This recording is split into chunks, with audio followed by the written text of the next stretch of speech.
আচ্ছা, আগের ভিডিওতে আমাদের ওই রক পেপার সিজার গেমের মধ্যে একটা প্রবলেম ছিল, তো ওই প্রবলেমটা আসলে মানে ভিডিওটা অনেক বড় যাচ্ছে, এই জন্য আসলে ওখানে পজ করে আমরা আবার নতুন একটা ভিডিও আকারে এখানে আবার দিচ্ছি, যে আসলে আমরা প্রবলেমটা ফাইন্ড আউট করার চেষ্টা করি যে এখানে আসলে ভুলটা কোন জায়গায় হচ্ছে। যে আমরা এখানে অপশন দিলাম সেট অপশন, এবং এখানে বললাম যে 0 এবং 4-এর চেয়ে যদি লজিকটা কি হচ্ছে, হোয়াইলের ভিতরে ইউজার অপশন দিচ্ছে, সিন অপশন দিলেন, এবং অপশনটা যদি এই রেঞ্জের চেয়ে বেশি হয়ে যায় তাহলে ব্রেক করবে, মানে রেঞ্জে থাকলে ব্রেক করবে, আর নয়তো সে বারবার এই অপশনটা ইউজারের কাছ থেকে নিতেই চাইবে। ঠিক আছে, এটা যদি যদি একটা লাইনের ব্র্যাকেটে কোনো প্রবলেম নাই, তারপর আমরা একটু প্রিসিশনের জন্য দিলাম, বাট এটা খুব একটা সমস্যা না। ঠিক আছে, আর এর মধ্যে রিটার্ন অপশনটা দিয়ে এখান থেকে বের হয়ে যাবে। আর এখানে যেটা সমস্যা হচ্ছে সেটা বারবার যে এই সেট কম্পিউটারের ক্ষেত্রে এখানে ইন্টিজার আর হচ্ছে গিয়ে একটা র্যান্ডম নাম্বার যেটা জেনারেট করা হচ্ছে, তো এটা একটা আনসাইন ইন্টিজার হচ্ছে। তাহলে ইট ইজ বেটার আমাদেরকে পুরো ঘটনার উপর আমরা একটা টাইপ কাস্ট করা উচিত, সেখানে যদি আমরা ইন্টিজার করে দিই তাহলে আর এই সমস্যাটা আশা করি থাকবে না, কারণ র্যান্ড যেটা জেনারেট করে সেটা হচ্ছে আনসাইন ইন্টিজার। পুরো টার্মটার উপর আমরা একটা এভাবে টাইপ কাস্টিং করে দিলাম। ঠিক আছে, আচ্ছা, তার আগে একটা জিনিস, এই 3 যদি জেনারেট করে তাহলে এটা এরপরে এই আর ভ্যালুটা রিটার্ন হবে। এটা কোথায়? সেট কম্পিউটারের ক্ষেত্রে। এবং সেট কম্পিউটার কোথায় আছে? শুরুতে আমাদের এই সেট কম্পিউটার আছে। এই ভ্যালুটা তখন এখান থেকে এসে আমাদের প্লেয়ার 2 এর গায়ে বসবে। আচ্ছা, এখন আমরা আবার এটাকে বিল্ড এবং রান করে দেখি যে প্রবলেম কোথাও হচ্ছে কিনা। এখানে প্লেয়ার এটা নাম দিলাম হোয়াট এভার, প্লেয়ার এখন 7 দিল। এখানে একটা প্রবলেম হয়ে যাচ্ছে, এন্টার অপশন উইদিন 1 2 3। এখানে কিন্তু 1 2 3 এর মধ্যে কম্পিউটার অপশন চেঞ্জ হয়েছে। এবার কিন্তু কম্পিউটার অপশনটা চেঞ্জ হয়েছে, কিন্তু প্রবলেম যেটা হচ্ছে আমাদের ওই হিউম্যান ইনপুটের মধ্যে কিন্তু একটা প্রবলেম হয়ে যাচ্ছে। তাহলে হিউম্যান ইনপুট প্রবলেমটা কোন জায়গায় হচ্ছে? ইন্টিজারের অপশন দিলাম হোয়াইল ট্রু, এটা সবসময় চলতে থাকবে। তো আমরা বলতে পারি যে অপশন হচ্ছে 0-র চেয়ে বড়, ভুলটা বারবার এই জায়গাতেই হচ্ছে। এটা সিম্পল একটা জিনিস, আমরা বার মিস্টেক করে ফেলছি, দুইটা আমাদের অ্যারো চিহ্ন হয়ে গেছে, যার ফলে আমাদের এই ভুলটা বারবার হচ্ছে। এবার আমরা বিল্ড আর রান দেই, আশা করি এই ভুলটা আর থাকবে না।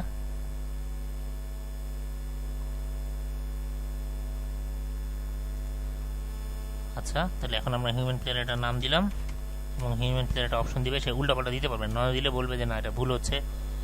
-9 দিলে সেটাও ভুল হচ্ছে, 8 দিলেও হবে না, উল্টাপাল্টা আমাকে আসলে 1 2 3 এর মধ্যে কিছুটা দিতে হবে। 3 দিলাম, কাজ হলো। কম্পিউটার অপশন 2, এবং আমরা একটু আগে দেখেছিলাম যে আসলে বারবার যেটা হচ্ছে যে কম্পিউটার অপশন আসলে 2ই আসতেছে, একবার আসলেও 1, তাই না? এটা অনেকটা প্রেডিক্টিভ হয়ে গেল। তাহলে এখানে আমরা একটা আমরা যে গেমটা আরেকবার খেলি, তাহলে কম্পিউটার কিন্তু 2 আসলো, তাই না? এখানে আমরা ইউজার একটা দিল, 1 দিল, কম্পিউটার এখানেও 2 আসলো। তাহলে কম্পিউটারের বিষয়টা প্রেডিক্টিভ হয়ে যাচ্ছে। এটাকে আমরা আরেকবার রান করি, এবং কম্পিউটার কিন্তু এবার কিন্তু 1 আসলো। তাহলে আসলে অপশন তো আসলে খুব ছোট, 1 2 3 এর মধ্যে আসলে 2 এর প্রবাবিলিটি বেশি হয়ে গেল। তাহলে র্যান্ডমনেস আছে কম্পিউটারের মধ্যে, আছে যে কম্পিউটার সবসময় আসলে 2 দিচ্ছে না, কম্পিউটার কিন্তু 1ও দিচ্ছে। তাহলে মোটামুটি আমরা বুঝতে পারলাম যে প্রোগ্রামটা কীভাবে চলবে। এখন আমরা এই প্রোগ্রামের মধ্যে আরেকটা জিনিস অ্যাড করতে পারি, সেটা হচ্ছে যে আমরা চাইলে এই প্রোগ্রামের মধ্যে এটাকে বারবার খেলতে পারি, এবং বারবার খেলতে পারি। আর আরেকটা জিনিস করতে পারি হচ্ছে গিয়ে এই মেইন প্রোগ্রামের মধ্যে যে এই বড় কাজটা করলাম, এই ঝামেলা থেকে এটা মুক্তি পেতে পারি। মুক্তি কীভাবে পেতে পারি?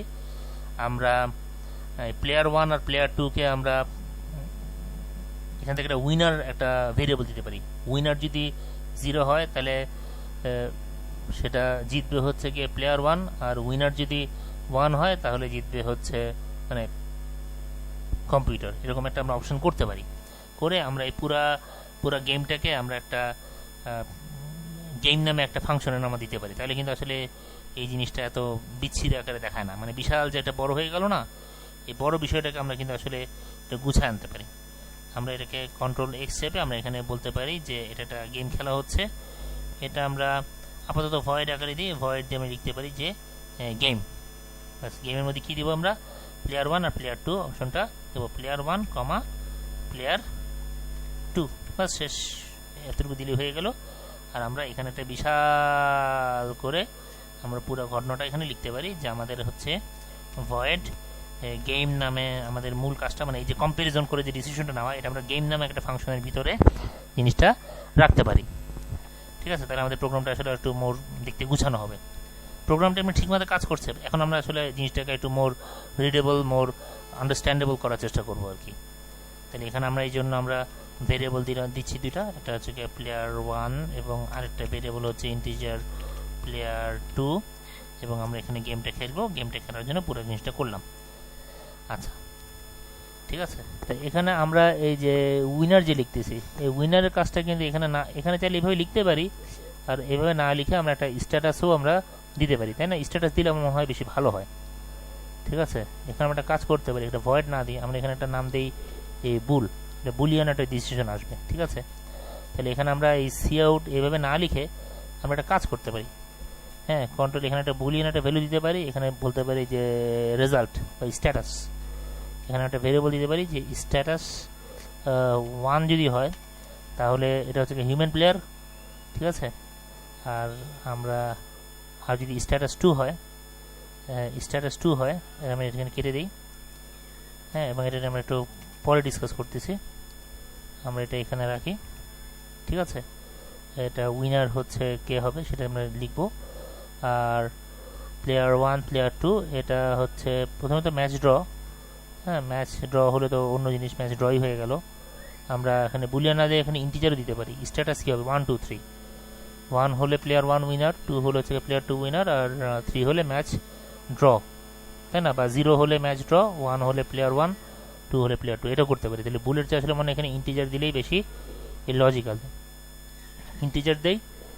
আর এখানে স্ট্যাটাস হবে, এখানে ম্যাচ ড্র এক জিনিস, এখানে আমরা স্ট্যাটাস 1, স্ট্যাটাসের ভ্যালু দিলাম 1, আর জিতলে হবে 1, হিউম্যান জিতলে হবে 1, আর আমরা কম্পিউটার জিতলে হবে 2।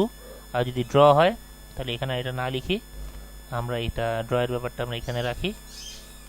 হ্যাঁ, এটা হচ্ছে ড্র। তাহলে এখানে স্ট্যাটাসটা কি হওয়া উচিত? স্ট্যাটাস হচ্ছে 0। স্ট্যাটাস যদি 0 হয়, ঠিক আছে, স্ট্যাটাস যদি 0 হয় তাহলে আমরা ঠিক আছে, এখানে স্ট্যাটাসটা এখানে রিটার্ন আকারে চলে আসবে। স্ট্যাটাস 2, স্ট্যাটাসটা এখানে যদি ড্র হয়, ড্র হলে কি হবে? 0 হবে। এটাকে লিখি স্ট্যাটাস থেকে 0, 1 আর 2। এবার 1 আর 2টা এখানে আমরা কপি করি। তো এটা হবে, এর বদলে 1 হবে, আর এই পাশে হবে 2।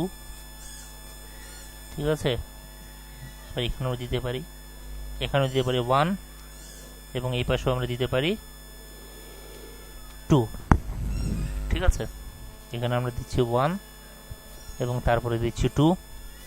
আর তাহলে আমাদের প্রোগ্রামটা, এবং অবশ্যই আমাদের প্রোগ্রামটা যখন শেষ হবে তখন অবশ্যই আমাদেরকে রিটার্ন কি করতে হবে? স্ট্যাটাস ভ্যালুটা রিটার্ন আমাদের করতে হবে। ঠিক আছে, এবং স্ট্যাটাসটা আমরা রিটার্ন করলো, এবং এখানে আমরা দিব যে এখানে করতে পারি যে ইন্টিজার এর স্ট্যাটাস। ঠিক আছে, স্ট্যাটাস, আর সরি, আর এই জিনিসটা পরে আসবে, তাই না? আমাদের গেমটা একটু স্ট্যাটাসের পরে আমরা এইভাবে লিখতে পারি যে আমাদের ভয়েড না, এটা হচ্ছে আমাদের স্ট্যাটাস ইজ ইকুয়াল টু হচ্ছে স্ট্যাটাস হচ্ছে গিয়ে গেম, এটা আসবে। ঠিক আছে, আমরা ভেরিয়েবলটা দিয়ে এখানে আমরা জিনিসটা খেললাম। আর আরেকটা কাজ করতে পারি যে, আচ্ছা, নামটা আমাদের ভেজাল করতেছে, তো নামটা আসলে আমরা এখন ডিজেবল রাখি।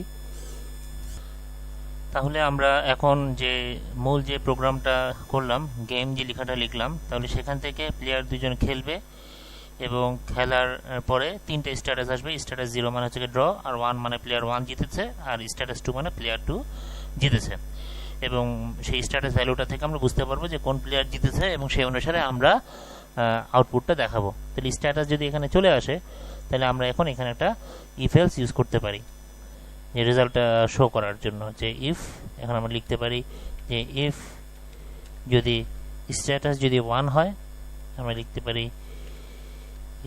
স্ট্যাটাস যে ভ্যালুটা আমরা পেয়েছি, স্ট্যাটাস যদি 1 হয় তাহলে এর জন্য একটা কাজ হবে, সেটা হচ্ছে যে আমরা 0 থেকে শুরু করি। 0 হলে হবে দ্য ম্যাচ ইজ ড্র, আর এরপরে আমরা লিখতে পারি যে এলস ইফ যদি 1 হয় তাহলে কম্পিউটার ইউজার, আর যদি এখানে আমরা এলস ইফ দিতে পারি এলস ইফ, আর এখানে আরেকটা এলস ইফ দিতে পারি স্ট্যাটাস যদি 2 হয় তাহলে উইনার হচ্ছে প্লেয়ার। তাই এই জিনিসটাকে আমরা চাইলে এখানেও লিখতে পারি বা এটাকেও আমরা একটা প্রোগ্রামের মধ্যে দেখাতে পারি, যেখানে হচ্ছে শো স্ট্যাটাস। তাহলে এই পার্টটাকে হয়তো আমরা এখানে করলাম না, এর বদলে আমরা এখানে লিখলাম যে শো